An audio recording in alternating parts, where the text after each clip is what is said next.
What's up? What's up?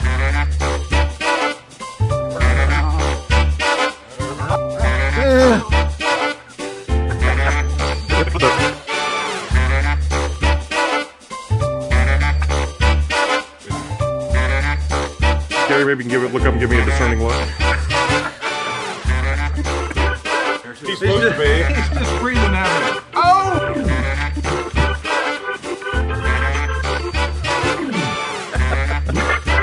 Go ahead.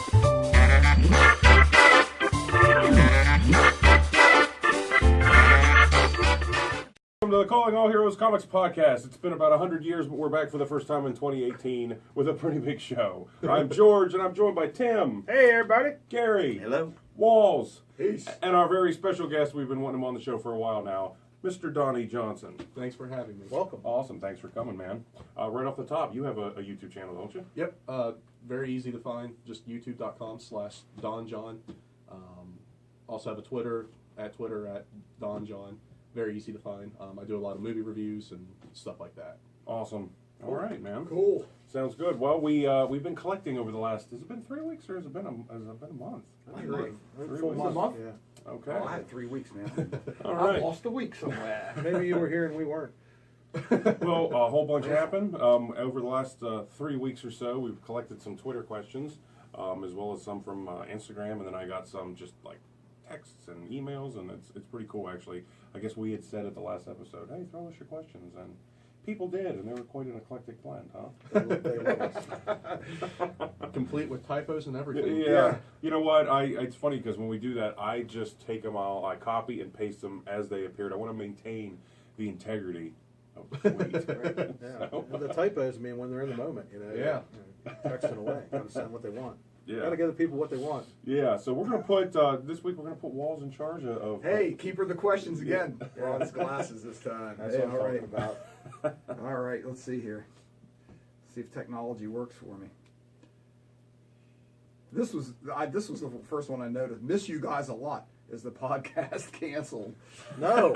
Obviously no. I guess I'll know if this question isn't answered. Okay, there's the first one we can field right there. Yeah. Hey, we're here, so we're not Yeah. canceled. All right.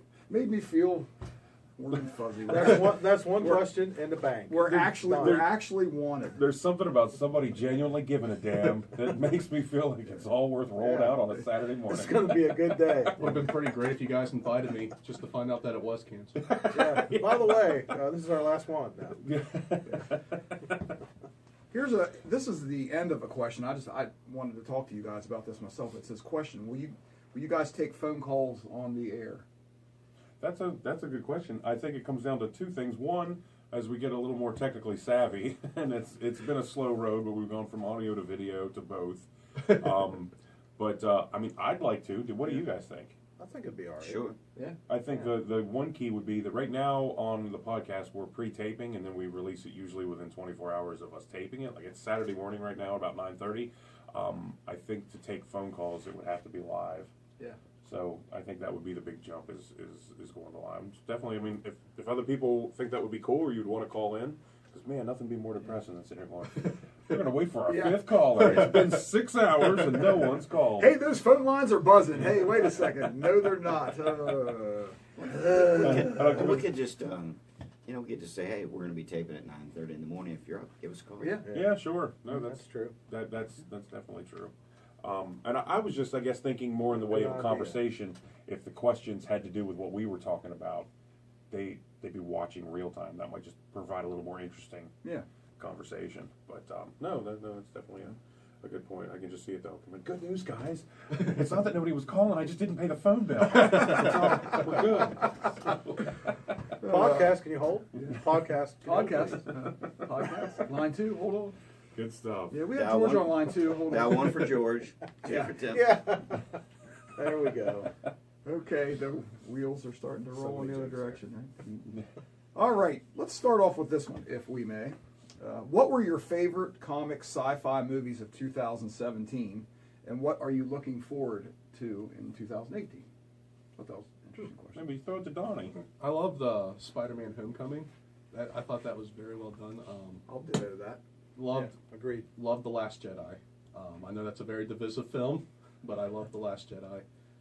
I think there's a question there about that somewhere in there. Yes. Yeah, loved The Last Jedi, loved Spider-Man Homecoming. Looking forward to in 2018. Black Panther looks cool. Yeah. Infinity War, of course. You know, it's going to be nice to see how this 10 years story they've been building up finally ends. I know it's not quite sci-fi or comic book. I don't know if anybody here's Harry Potter fans, but there's another one of those coming out at the end of the year. Looking Oh, forward to really? that. Yeah. I don't know that. Well, it's like a prequel, but yeah. Yeah. That's still a thing. Yeah. Yeah. Okay. The magic Sorry. never went away. Yeah. Sorry. My daughter, my Sorry about oldest that. daughter was really into that, and I just watched that the Magical Beasts. Yeah, it's That's the pretty sequel. cool. Yeah. That's pretty cool. Yeah. Yeah. Yeah. Does it mean I can jump in? I agree on the Homecoming, definitely. Me too. It Yeah. was a fresh start. I think Yeah. Venom also comes out this year, which I think is going to be really cool. Yeah. Yeah, with Tom Hardy. Yeah. Yeah. And then I think Carnage is going to be in it, which finally, Yeah. Wow. we finally get Carnage in a movie. Don't we have a Han Solo movie in December? Yes. Well, it's actually May. Oh, really? Yeah. Wow. Spawn. Yeah, Spawn, finally. Yeah. Yeah, I think I'm really looking forward to that. I guarantee you, I'm looking I forward. mean, to it can't be worse than the last Spawn movie. Yeah. Hell yeah. George's favorite You question. get that moment come in. If you say Spawn movie, George, hell yeah. Yeah. Oh, it was Basically. just so awful. Basically, if the I Punisher love was a it. burn victim. That's Yeah. basically what that movie was. Yeah. Yeah. When I was looking back at all the movies, I didn't realize it, but I think it came out in February, January or February. But Logan, that was my favorite movie of the year. Yeah. That was, I- that was great. It was. Yeah, it's funny. No, it was way back. Yeah, absolutely. I was Yeah. thinking early in the movie previewing season there, but it was an excellent film. Yeah. That, of course, Spider-Man. Thor. That was the best Thor movie by a long shot. It's I the thought- best Thor movie, but am I the only one who felt kind of like let down by it? I felt like it should have been more. Really? Yeah, like I don't know. Maybe I just got too hyped up from watching the trailers, but when I saw the movie, I was like, eh. See, I didn't care for the first two. Like, I didn't even see the second one until probably. I'll tell you, I didn't see the second one until after I watched the third one. It I is. think it was definitely much better than the second one. Oh, yeah. I like Yeah. the first I one. really enjoyed I it. like the first I thought it one. was kind of a roller coaster ride of fun. I was not a fan of, not so much that it had so much humor in it, but where they put it. They Like beat in, it to death. in that very opening, Yeah. when they kind of like You and I play it off, discussed that opening. Yeah. they're just kind of jobbing out the villain right off the bat, like Yeah. just kind of making Yeah. fun of him, and it's like, okay, that, especially when that becomes the guy you deal with in the Yeah. end. Yeah. You outsmarted him in the first But- 30 seconds. But that went away, and it was sort of. I mean, I was like, I'm glad that sort of. Well, Yeah. Immigrant Song kicked it in another direction, which was cool. And I'm like, Yeah. that's the way to go. Yeah, Yeah, I agree with that. I'm looking forward to New Mutants. I think that'll be Yeah. good.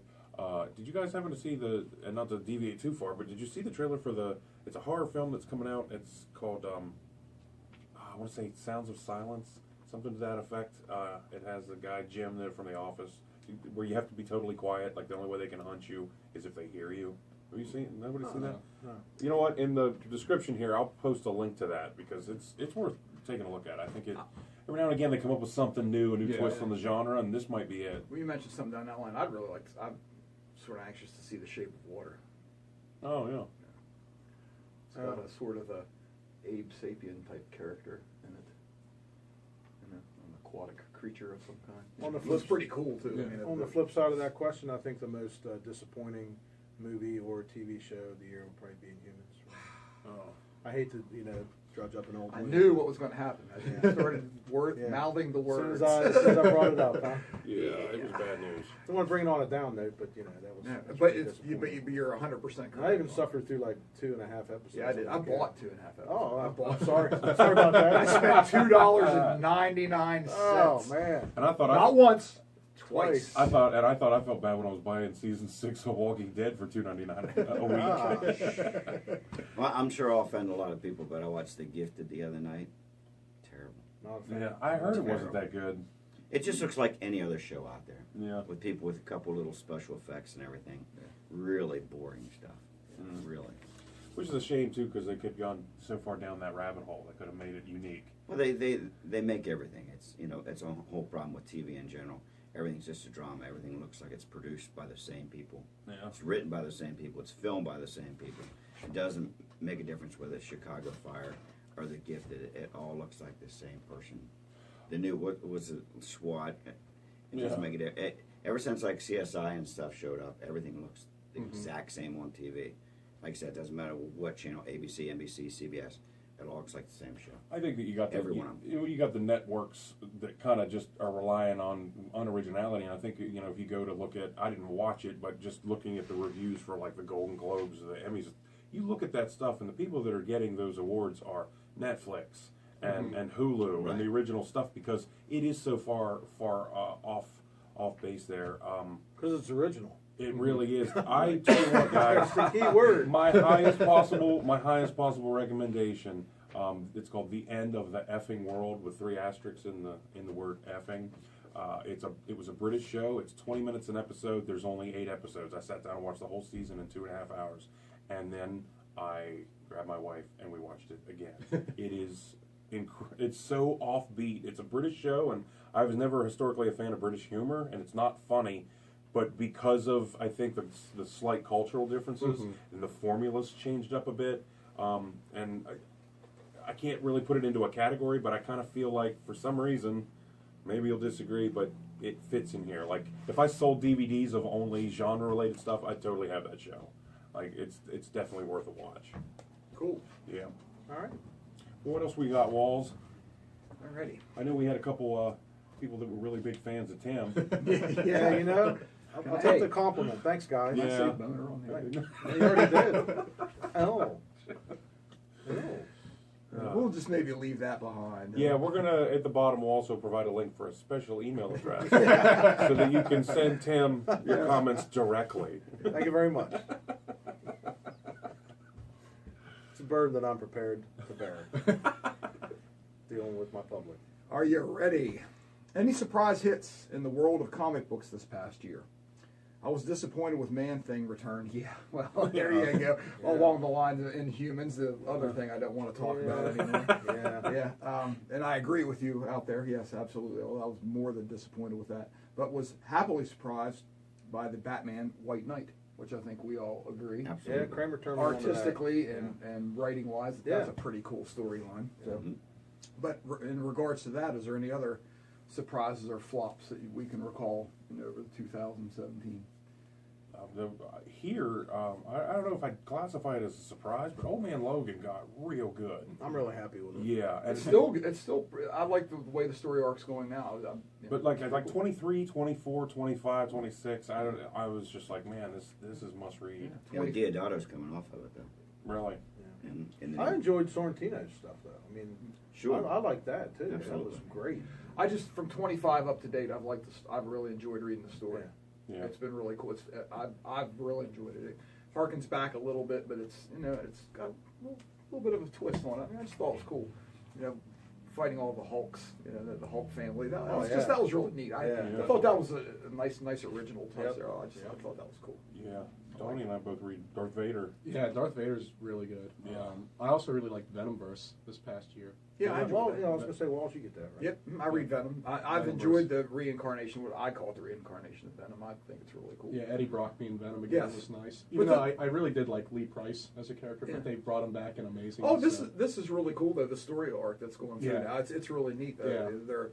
Like Like the second I saw Ghost Rider with Venom, I was like, all right, this is needed a new story, and you went about it in the most extreme way. Yeah.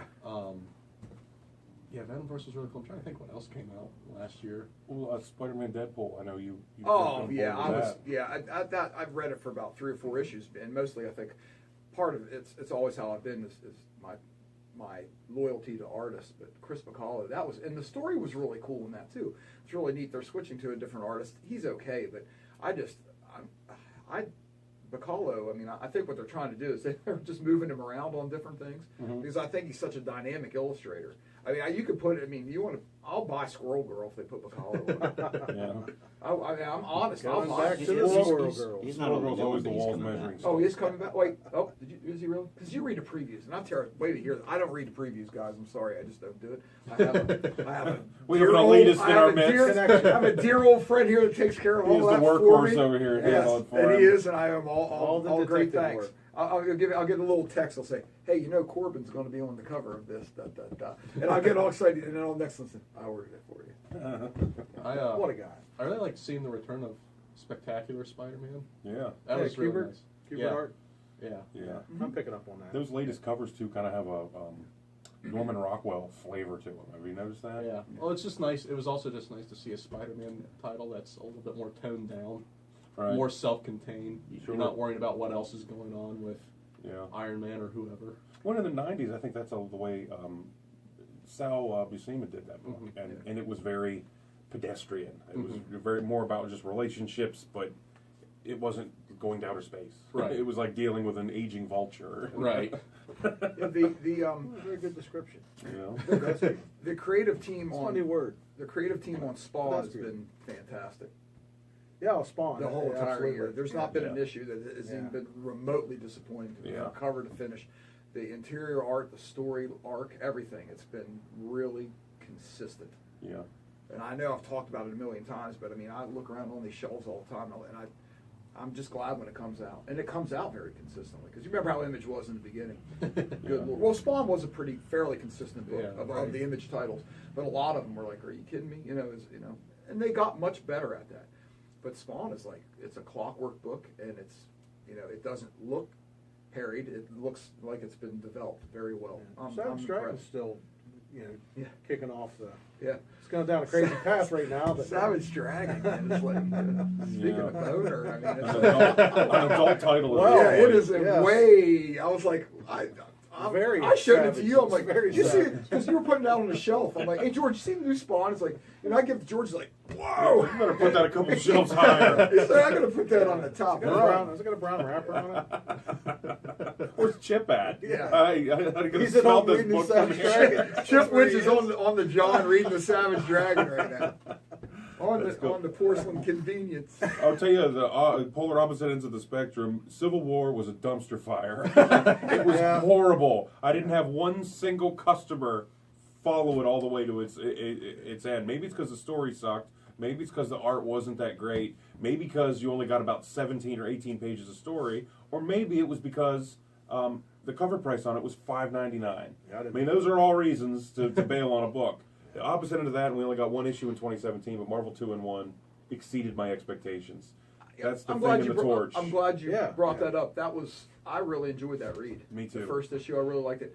And I really like the fact that he's finding out that his powers are diminishing. His flame ability is diminishing. But that's sort of like, it's sort of a storyline, sort of like Logan. It's not, he can't regenerate as well. And I guess they're getting to a point where they're finally realizing that in their evolution, this is happening. Right. Their powers may be diminishing. I mean, he received his powers cosmically. So, it's obviously, it's got a shelf life. What I really loved about it, though, was over the last 5 or 6 or 7 years, there have been different times where I've tried to go back in and look at Fantastic Four, the newer stuff, and it just doesn't ring the same. It's like they kept trying to reinvent the characters. Yep. Not even how they look, but just their dynamic. And they have not figured it out. Like they're trying to reinvent the wheel. And with that 2-in-1, that was the Thing, and that was the Torch, and that was Spider-Man, and that was how those guys classically interact together. Yes. Without being a rehash. I thought it was still, like you said, it's a new story, it's a fresh take. Right. But I love the book. I thought it was great.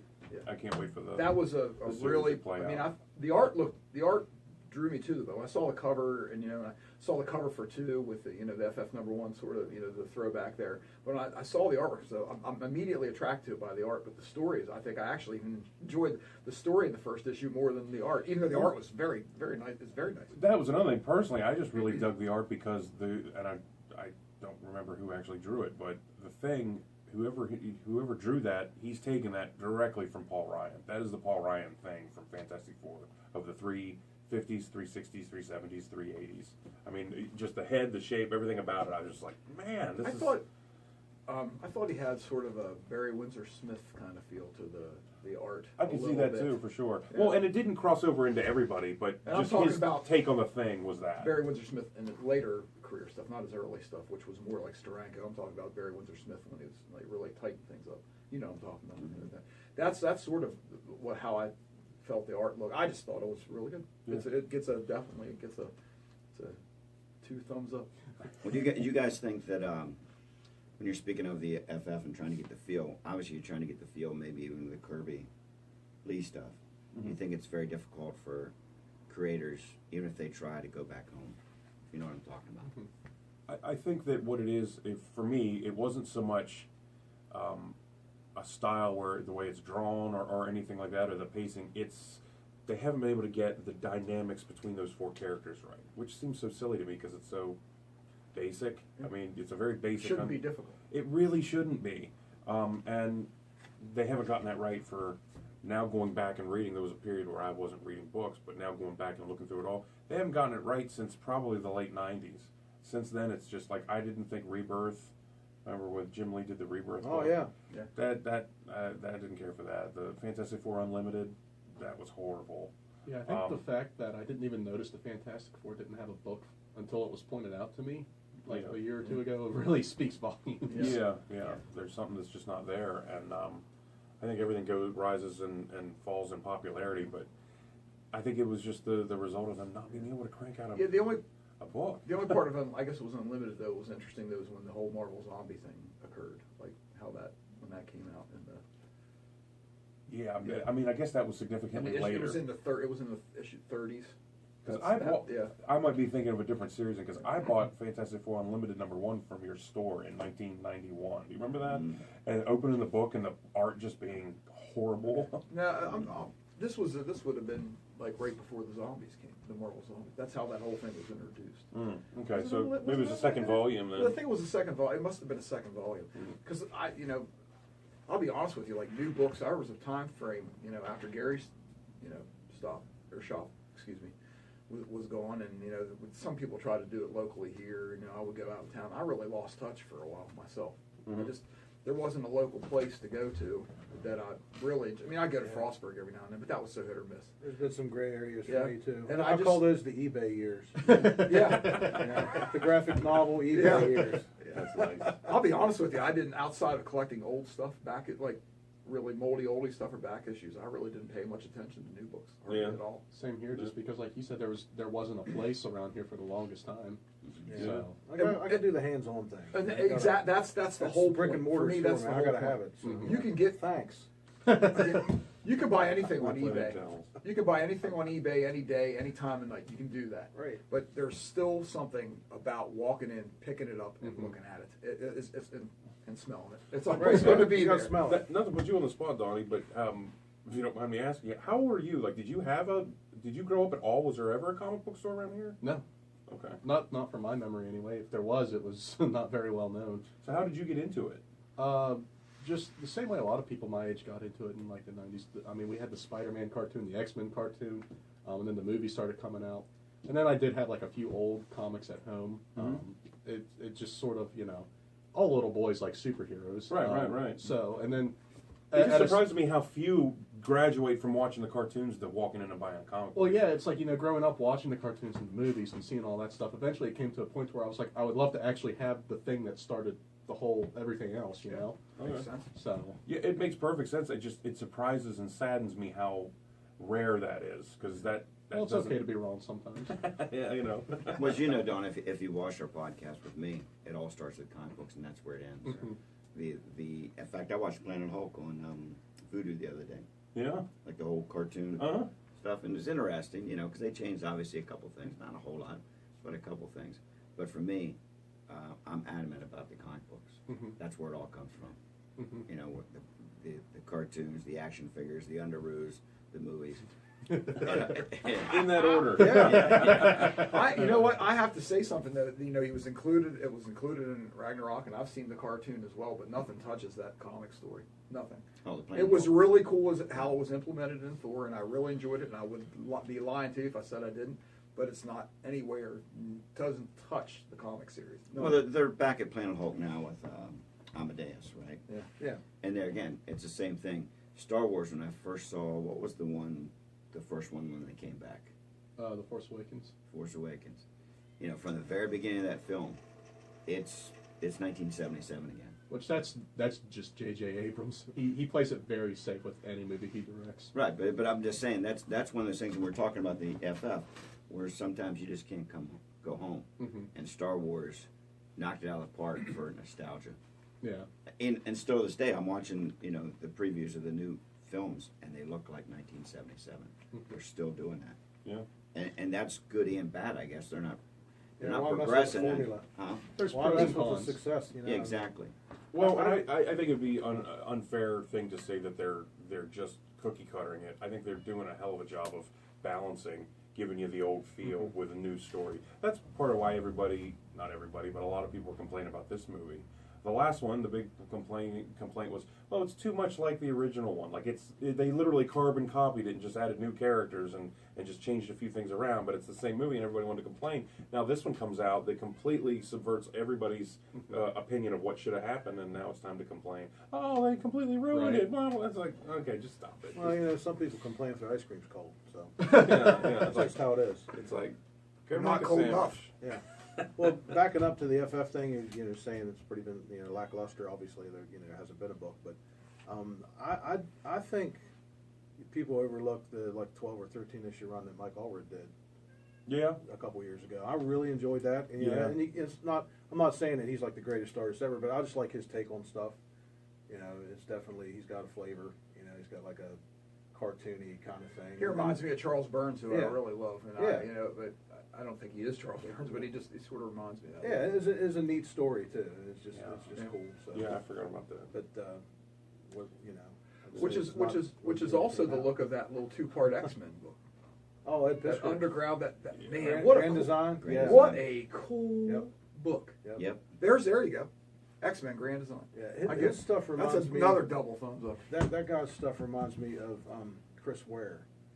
Very like a lot of panels, Yeah. a lot of detail. It reminds me Really of cool. like old. It reminds me of Underground. I mean, like Is it Ed Piskor? His, Yeah. his score, I guess. How you say? Yeah. I don't know. Gary was one that pointed out to me in the back, because I had kind of flipped through it, but we sold through it quicker than I had a chance to really read it. Yeah. And then we got some new copies and I got to go back, but you're the one that pointed out, they actually cite which page and issue all those little... Yeah, because I thought the guys may be just making stuff up. I did too. When I said, Because I'm reading it, I'm like, wow, making this up. I've never read this before. I but thought the same thing. Yep. I did. I never, Yeah. and then you see the reference Yeah. of where these Yeah, that actually was- appeared in and they're like, comics. no, now. no, here they Did are. you read it? Yeah, that was a bonus at the end. cool I'm like, book. this Well, is and I cool. knew Gary was going to be happy because you're a continuity guy. You want it all to make sense. So I was like, wait a second. When you told me that, you're like, wait a second. This didn't guy's just happen. making this stuff Wait up. a second, it did happen. Like instant Yeah. credibility. Yeah, I opened it up and went, this is like a story that would be like if Corbin was in an underground with a bunch of various artists, this would be a story that would have, like the artwork would have fit right in with it. Yeah. I looked at it, I don't know, it reminded me a little bit of, like somewhat of Crumb, a little bit, loosely, I was like, this is really cool. What sticks out, and that's what, Yeah. that I've been... Oh, absolutely. Yeah, that I've really pushed. And I've said this before, if this guy came up with his portfolio drawing the way that he does, they'd be like, buddy, anatomy, perspective, the same things that you get from editors and artists all the time. They'd run down the first 5 things that this guy needs to work on, which is basically everything. Don't worry about it, Dave. Don't worry about it, Dave. Yeah. Forget about it. Give it up. Forget about it. Oh, Mr. Roth. Oh, Mr. Roth. Well, that's like I was watching a documentary about comics, and they were talking to Neil Adams, who I'm a huge fan of, as you know. Yeah, And BFFs. he was saying how this artist You came sold to me his on that. this artist came in and basically came to his studio in Manhattan and wanted to show him his stuff, and Neil Adams' wife kind of cut the guy off, and Neil overheard. He's like, "Bring it in." He says, "Yeah, man, I got to be honest with you. You got to give up. This is terrible." He's like, "I don't even see." He's like, "I'm just being honest with you to save you some time. I don't even see any potential here for this to become something. My honest opinion is you're wasting your time." And he said, "Well, if I do try work on it," he goes, "You can bring it back if you want." And he said he brought it back to me like 15 or 16 times, and I just was like, "No." And then somebody called me and said, "Hey, this guy Frank Miller's in here showing me his stuff." I was like, "Yeah, I told him it's terrible." He goes, "Are you kidding me? This stuff's amazing." He's like, "So that was the biggest mistake of my career." And Neil Adams said, he's like, I told Frank Miller incessantly that he needed to stop drawing because it was terrible." Wow. And there again, Frank Miller, Neil Adams does the Batman series all by himself. Now he's doing Dead Man, and no one cares. They make a big deal There's a about good it. reason why nobody cares. But I'm saying his artwork doesn't look that much different. But here's a legendary guy, and you just can't go home. So my brother-in-law, Matt Wilson, who watches the show, came in. He lives in Huntington, West Virginia, and before that he lived in Nashville, Tennessee, and had to do a lot of traveling for his job. He went into Midtown Comics in Manhattan, and they had a stack of Midtown exclusives, signed with certificate of authenticity, signed by Neil Adams, $5. Wow. How does that happen? Wow. And he wants to get $30 out of our pockets when we go to For a Baltimore. picture with him, $50 for his autograph. What Yeah. happens when keeping it real goes wrong? Yeah. And I can't say that bothers me in any way, shape, or form. But I'm In fact, sitting there it thinking, how in warms the my world? heart. How in the world did they get a hold of books? Unless they spend an exorbitant amount of money, and like everybody in retail knows, doesn't matter what something costs. How many times did you take a CD that was $25 and it goes to the 99-cent bin eventually? Yeah. Sure. You know. So I don't know. Well, Walsh, you want to jump into another question? I know we got quite a few. All right, Chief. Let me see here. Chief. Chief. Chief Thunderfoot. Vice President of the You're I just think I need to. Something I else. think I just need to Exactly. read. I'm going to read this one. We Am love I going to the- have to edit it? Or? We know. read We, this one. That's we first love one. the opening on the podcast. Tim's look of disappointment when he drops that comic gets me every time. You're welcome. He makes the same face I make when my mom makes instant mashed potatoes instead of the M&F and real ones. Question, and that was one of the questions where you guys take questions on the air. That was I felt that I needed to. Thank you, and you're welcome, America. Leave it to you to have a fan that makes a mashed potato reference. It's all That about was the me. I carbs. wanted to make friends before I came in. It's all about the carbs, man. Carb intake, carb loading. Do it. The carb special. I see this twice in here. This theme though, it's could you spend more time on latest releases? And this guy here says, keep up the good work. Suggestion: cover more comics that are new or coming up soon. You know, and I got to give credit to Gary because Gary said that I think probably the last couple times we did that to maybe do more of a focus on that. And I looked at the last episode and we actually did say that. Hey, do you guys want to hear more about that? So we did get some feedback. But we didn't talk about it. Till today. Well, yeah. Talk what- about today a little bit. Yeah, I think maybe, and I think I mentioned to you guys separately, but maybe we could pick a couple titles and, basically just make sure that we're all reading the same book so there's a conversation to be had. Well, there's a jumping off point. You sold out of Old Man Hawkeye already, even though you only got like, what, 8, 9 issues? Yeah, I sold out of it. I read it. I liked it. Yeah, I didn't get to read it because it's Yeah. sold. It's pretty good. Well, there you go, Old Man Hawkeye. There you Yeah. go. Well, I have more coming, comic. and I have more coming Wednesday. So Doomsday Clock? Anybody reading that? Yeah. I read the first issue and really enjoyed it. I should probably get back on that. I'm not a big Watchmen fan. Like I think it's okay. I don't want to say it's pretentious, but it does sort of like really make a big show out of like I'm smart. yeah, I At think least, Donnie wants to say it's pretentious. but yeah, Doomsday Clock's really cool. Yeah. Yeah, and I mean you got me saying something from DC is really cool. So, Okay. yeah. Mission accomplished. Well, I think everybody at this table were Marvel people. And, Yeah. I mean, any delve into DC, it's definitely been second, and sometimes a very distant second. Yeah. For me, it was non-existent. I didn't read a DC comic until I was an adult. I mean, from probably the first 10 years of collecting comic books. I didn't even crack Swamp one. Thing ran for 171 issues, so that was something. I mean, Yeah, sure. Saga did so. But How often did Swamp Thing, were there times, like, if that was the book you read, did Superman or Batman ever drop in on those? Like, Oh, yeah. was there oh yeah, some crossover there? Saga issue was 50 right around there was when they were in Gotham. That whole thing. That's a question for all you guys. Were you ever reading a book and they had a guest appearance or something, or a character introduction that you liked enough or made a big enough impression that then you jumped to that book? Like I Well- didn't buy Spider-Man until I read Fantastic Four, One of the where he showed up. I think one of the greatest evolutions in Saga, basically everybody is Constantine. Yeah. I mean, that was huge. I mean, that became Hellblazer became a huge book. Sure. Based on that character, and and I'll be honest with you, I've said this before, I'm not a Keanu Reeves fan, but I really love the movie Constantine. Oh really? I like it a lot, actually. Because I'm actually reviewing that for my next season on my show on YouTube. Okay, I think you'll. Have you watched it? Yeah. I enjoy the movie. I thought it was good. It's all right. I really enjoyed it. Like I could tell it has a lot of cool mythology, but Yeah. it's just as far as the movie goes, it just doesn't connect it very well. It doesn't connect. It doesn't really connect much with the Anything. character in the comic. But I thought I like some of the character actors in it. I like some of the players in it. I thought it was pretty cool. And I'm Keanu Reeves. I'm like, it just doesn't do anything for me at all. But I thought it was pretty cool in that movie. Rachel Weisz helped it as well too. Every movie. Whoa. Every movie. Yeah. Yeah. Yeah, you should change it up a little bit. Yeah, Well, Walsh, I've probably done that. Go ahead. Well, your question about branching off into other books. Yeah. You know, when I was collecting when I was young, it was long box of Hulk, long box of Spider-Man. There was no deviation. Yeah. But then, you know, throwing it back a little bit, paperback exchange, I started branching out. You know, I'm talking to Gary, going in there, meeting him, you know, hanging out with him every week, looking at the new books. You know, he's digging them out of the box, and I'm looking, going through them before he even has them out. He's like, "Would you stop?" You know. Would you? I had a chain of events when I was about 13 or 14, and it became Fantastic Four. Then Spider-Man shows up, so I was like, okay, now I gotta buy Spider-Man, and I bought Spectacular. I'm like, amazing. And then Web, and I mean, I was buying all three of those and Fantastic Four. That's how they get you. Yeah, yeah, I know. Now I'm the Getor. Yeah, exactly. The roles. Then No longer the Getty. Then the New Warriors showed up in Fantastic Four, so I went and bought all the New Warriors. Like, this is great. Like, You're all anytime over somebody that. shows up in Fantastic Four, so then I'm reading the New Warriors, and Darkhawk showed up, and I went and bought that, and that's the end of my story. Oh, yeah. And right there, the train So stops. sore spot. Yeah.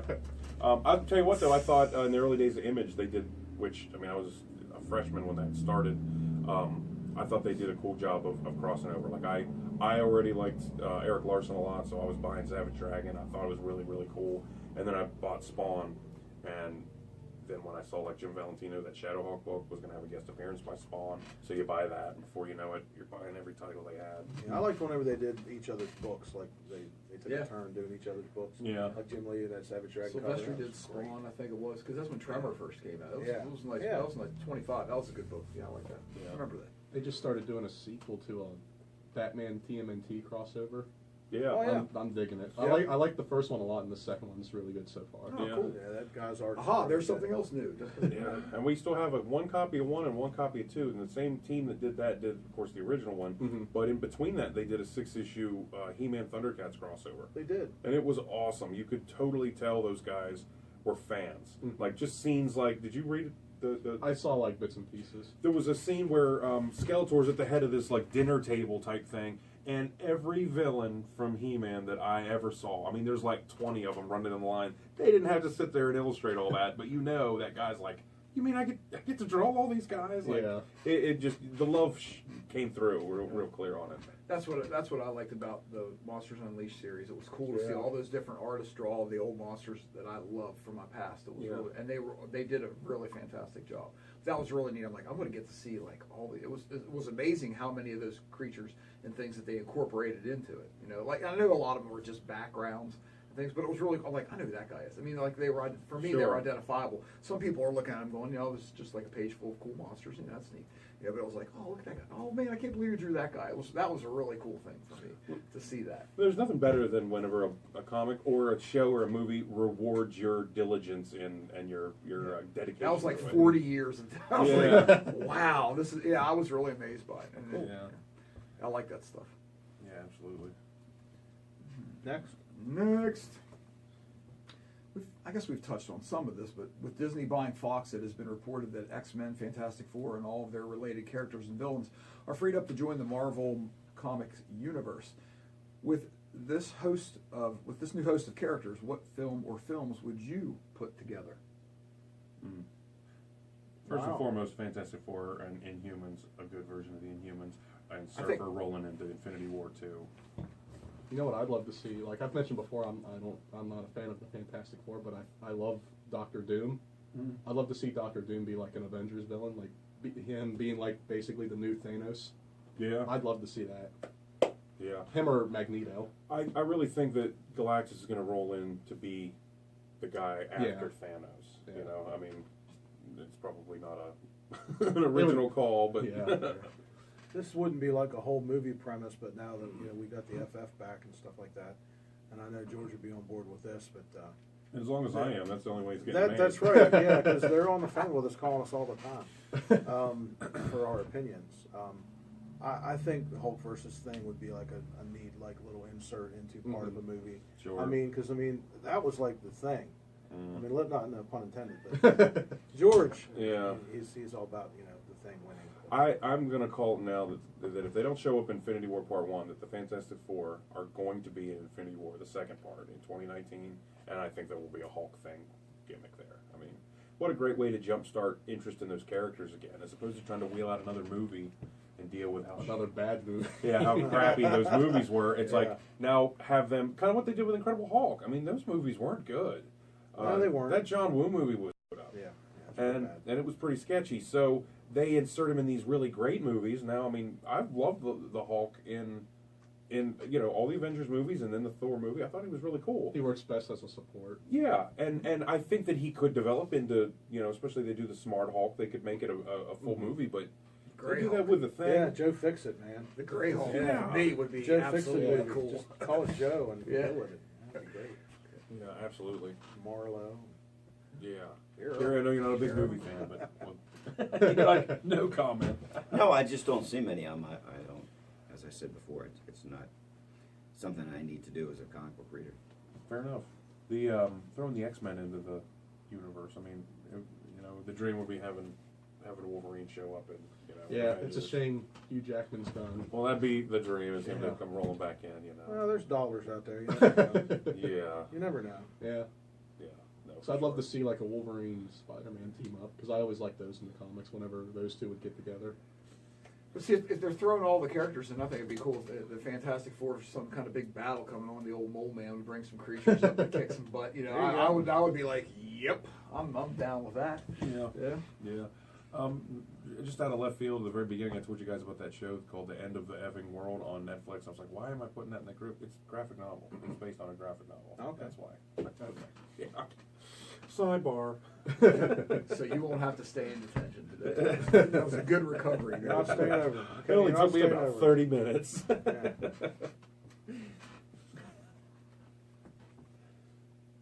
I got some digits here if you guys want to talk about that. Kramer gave Austin some homework on some numbers of like print runs and stuff like that as compared. I'm comparing like back in the day to now. Okay, and it's, I found some pretty astounding stuff. There's actually a website. It's called Comic Chron, CHRON, and I learned a few things when I was looking this stuff up. In 1960, they required, the U.S. Postal Service required publishers to have like a statement of saying, hey, this is how many issues we sent, this is how many we printed, this is how many we sent. Which goes back to ripping the cover off and sending the cover Yes, back half for the cover, That's yep. why you They see used a to have lot, the cover, yep. a lot of old school comics that they're coverless. They're not coverless because an accident. No, they had to mail the covers back to get reimbursed for what they didn't sell. But so 1960. This is just comparison to like what is sold now. Okay, I got some 2016 numbers compared to 1960. The number one comic, biggest selling comic in 1960 was Uncle Scrooge by Dell. 1,040,543 copies were sold. Wow. That's a lot. Okay, so For 1960. all of the sales combined for 2016 of comics, 1,165,000 and change. Wow. Really? Yeah.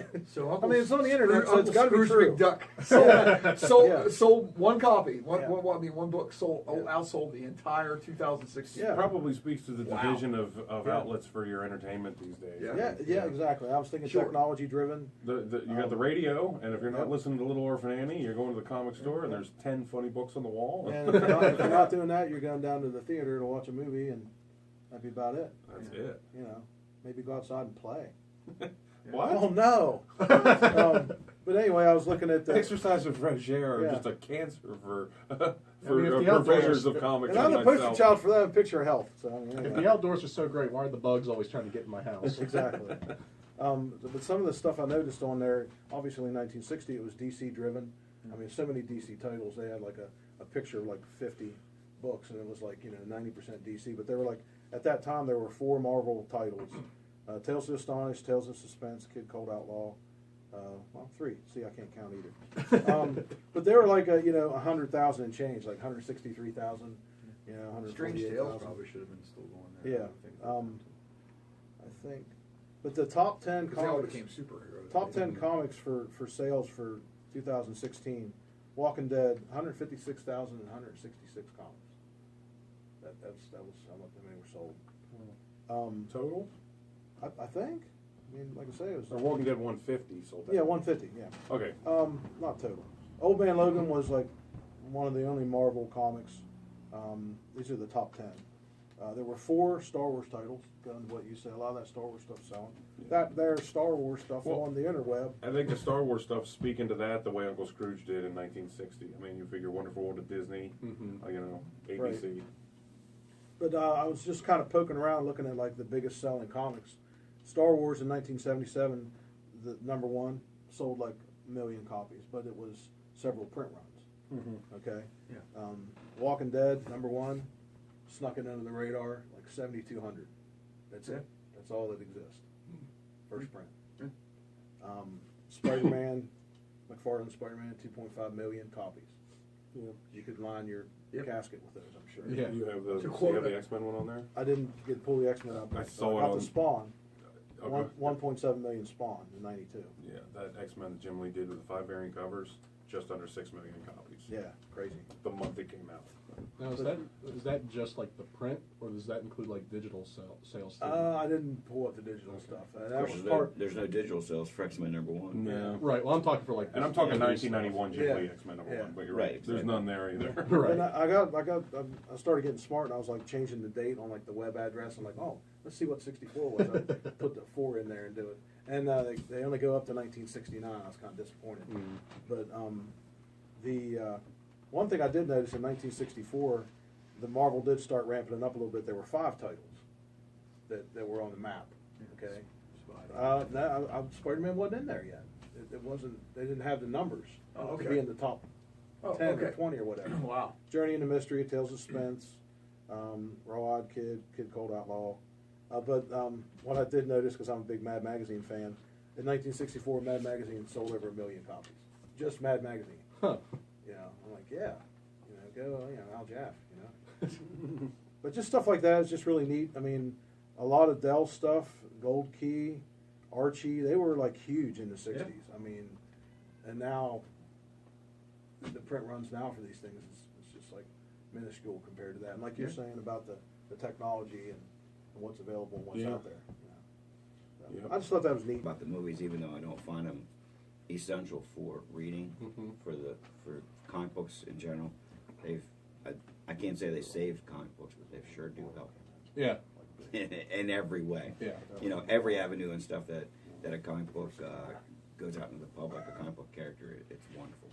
Yeah. So it doesn't make a difference whether it's action figures or, Right. any of it. It's all important to keep these comic books going. Yeah. As you can see, the sales are not even close to what they used to be. I think that also. I think another thing that plays in that, like you were saying, that technology. I think also just the fact that there just aren't. To me, it seems like there aren't as many actual shops as Oh, there used sure. to be. Like I said, growing up, I moved here in like 2002, 2003. I was 10 years old, and there was no shop here at the time when I moved here, and there was no shop until George opened his place that I know of. I mean, there was the place in Frostburg, but That's been gone for a long yeah. time. But yeah, essentially no shop, and it was like growing up, I'm like, I want the comics because, like I said, watching all the cartoons and all the action figures and everything. Eventually, I was going to be like, where's the comics? That's what started everything, and I couldn't get them because there was no place to actually go and buy them. Well, to go to a mall, there's 2, and of course, you understand this. I don't know, Tim, I don't know if you will. Record shops. They're starting to make a comeback. Vinyl. For us, when you go to a mall, you go to town, you want to find the comic book shop, and you want to find the vinyl shop. Yeah. And I could to a certain identify. extent, and I have no problem with CDs at all. I haven't. But vinyls have a certain sound that you can't get out of a CD. But it's just one of those things where, so, we're going old school, so technology's moving on, and we just sort of got to roll with it. Well, the thing is, vinyls are starting to make a comeback. Listen, my turntable all the time. Yeah. Same turntable I've had for Which I think 37 years. I think Alice Cooper put it best why. He's like, kids are tired of buying air. Yeah. Buying iTunes and actually not having like the physical Way to go, Alice. thing. Oh, yeah. Well, my son bought with the Call of Duty, World War II. Mm-hmm. He just had it downloaded, so at 12 o'clock he could start playing it. Right. And to me, that's so alien. I mean, that is just, I just spent $50, $60, $70, and I don't really own anything. Yeah. I can't really put my hand on it, but that's my mentality. Yeah.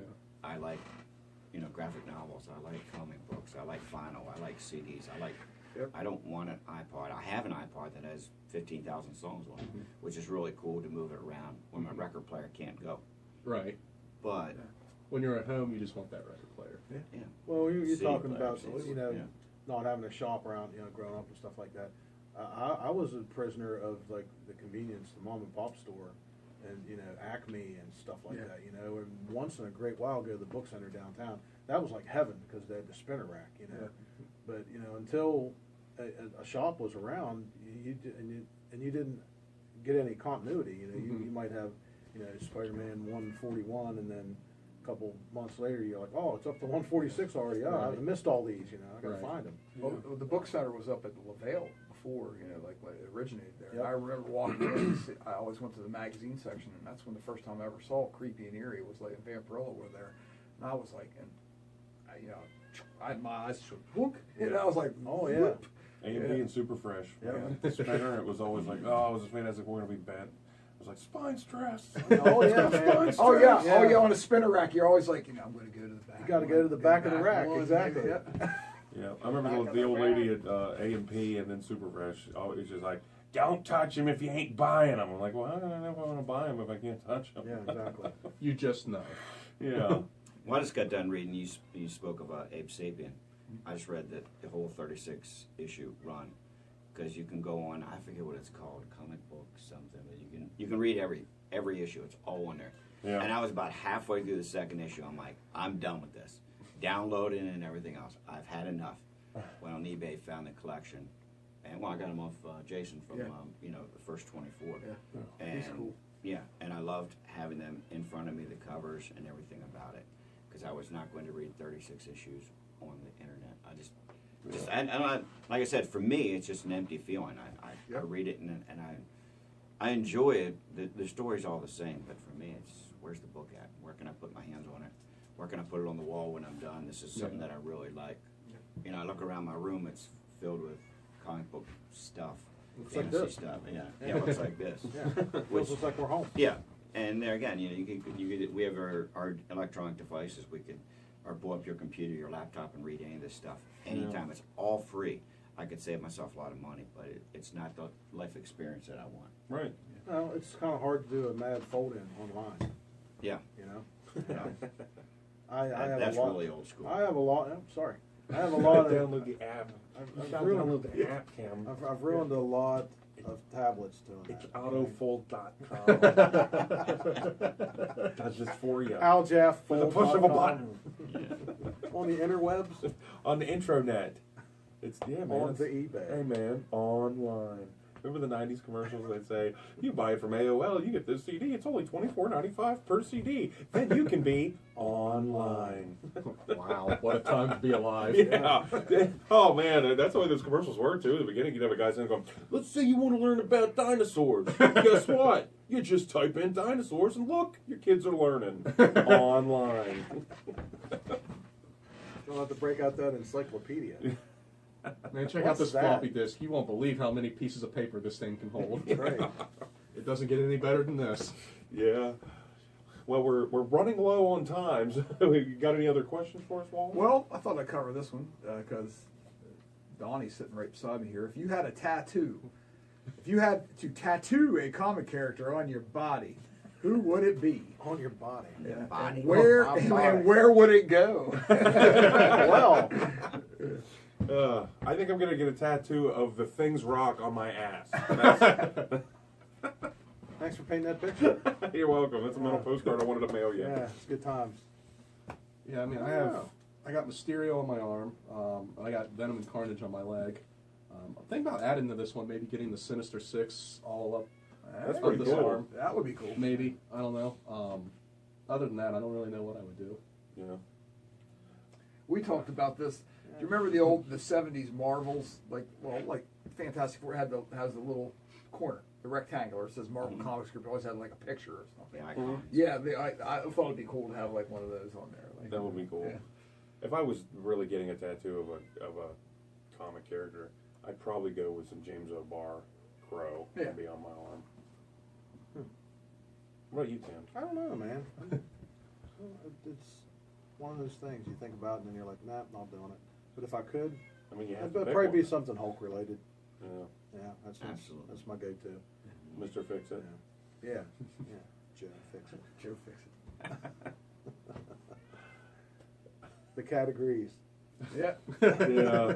For all you Talk out about there, the the Calling Great All- Hulk, Joe Fixit, look it up. The Calling All Heroes podcast. Peter always had David. An off-screen producer Jeff role for the Purves. Cats. Dun, dun, dun, dun. I think actually, my eyes don't fail me. We've pretty much covered all the questions. Gonna do the old Stephen Wright joke. You know, I was gonna get a tattoo of my whole body all over myself, exactly like myself, only taller.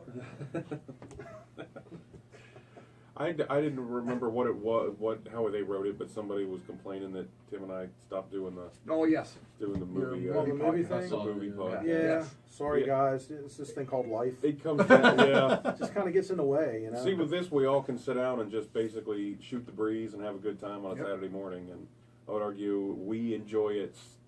Statistically, we enjoy this a lot more than most of you. Yeah, it's good times. But when it comes to a movie review, it means Tim and I have to get together, and we actually hate each other off set. Yeah, we gotta just don't sit get through along. we got to sit through a 2-hour movie, and then try to comment on it. And You know, And there are mom clauses in the contract that Yeah. prevent certain things from You happening. know, the mom and the dad always put two kids that don't get together. You know, that don't get along together. See, we're sitting beside each other. You know, Kramer Yeah. made us sit together. Yes. yeah. It was a forced. We asked him to get up, but he wouldn't. Being punished. We're holding hands. We're holding hands, really.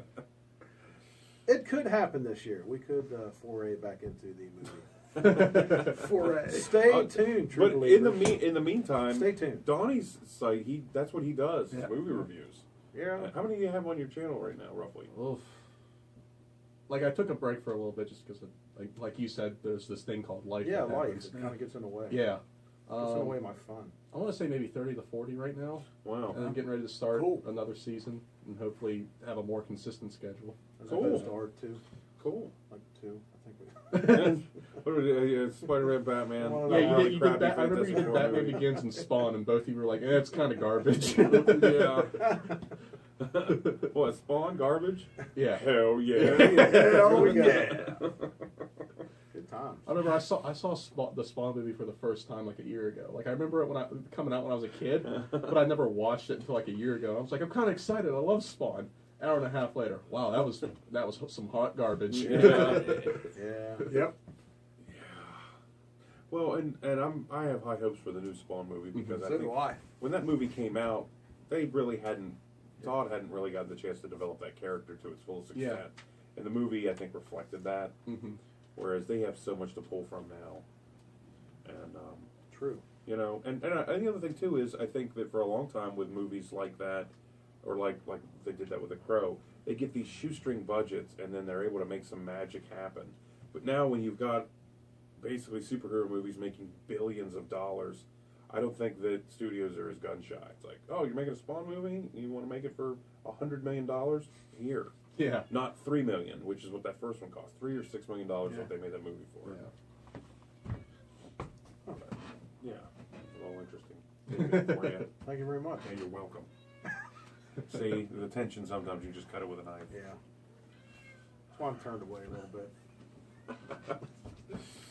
Yeah, well, I tell you, before we close, does anybody have anything else they'd like to throw out there this week? Anything they'd like to offer? It's cool to be back. It Yes, is great to be very back. much. Yeah.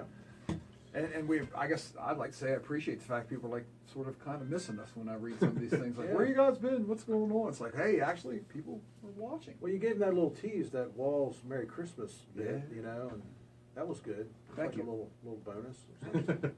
I had two things to throw out that if everybody would want to send them in, and maybe you take this as your homework too. And Donnie, you're more than welcome to join us anytime.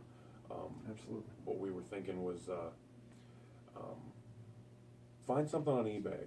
Find something that's just obscure, something goofy, something comic related. I know that there's a Spider-Man tape dispenser that features Spider-Man sitting in what looks like a Lamaze position, and then there's a roll of tape like just in front of him. You and get the he's holding onto Kleenex it. thing I sent you, right? Yeah. You get the Kleenex thing? Yeah. Yeah. Kleenex, Spider-Man, just layout perspective. Yeah. Not, So not good. if you're watching this, please find that and then just comment it. Like whether you send it to the Calling All Heroes page or on Twitter or Instagram, anywhere you want to go. It's but send us that picture. And then also, because we kind of missed Christmas this year on the podcast, anybody that got something cool for Christmas, let us know what it is. Send it in. I got a rock. Ah, I got books from here. You know, my mom always comes through for me. Yeah. Got a couple Hulks. Read one this morning, and actually had Mole Man in it. Olivia got me a old Vampirella. That was really cool. Sweet. My son got me a 1-hour deep tissue massage, which will extend my life, and my daughter got me a commercial grade fryer, which will decrease my life expectancy. I've been frying everything. There's got to be Literally. balance There's in a the universe. dichotomy there. Yeah. They're like, well, there's some things you can't fry. That's not true if you roll it in flour. Yeah. You can literally fry anything. Yeah, good times. It's kind of like putting a humidifier and dehumidifier in the same room, letting them play. Good times. All right. Well, I do know too. We have quite a few local folks that listen to the podcast. So, in addition to obviously plugging Donnie's thing, I want to plug the comic store, Calling All Heroes Comics. We're at 50 Stately Street. You can check us out. Facebook.com/Calling All Heroes Comics. Twitter.com/Call All Heroes. And then YouTube, the new YouTube channel, which is launching, where all this stuff's going to be on there, and I should have that done this week. So that will be youtube.com/Calling All Heroes Comics, the official Calling All Heroes Comics YouTube channel. Wow, It's like you rehearsed that or something. it almost is, or I say it so incessantly through my You do. shameless self-promoting that it just spews out. Good. So it's a speed barf of just shameless self-promotion. I like Gary, it. are you guys playing locally anywhere this weekend? Anywhere you want Next week, Kennels Mill. Up my way. Yeah. Cool. All right. Well, I think that about wraps it up. I was just really searching for a smoother exit. I couldn't pull it together. We'll see ya. But until next Okay, week, goodbye. and we are coming back next week. Is everybody here next week? Yes. Yeah. Work. Tim will be down. Sorry. You gonna be able to make it next week, Donnie? I can come next week. Cool. I'll call in. I'll be a live caller. There, yeah, cool. let's test this theory out. Live Okay, there caller. we go. Yeah, no, we'll definitely do that. Donnie, we're going to put you in charge of making sure that you just hit busy whenever Tim tries to call. Okay. Just go up there. You don't like being put in charge of anything here, Donnie, trust me. Yeah, thanks for letting me down easy, George.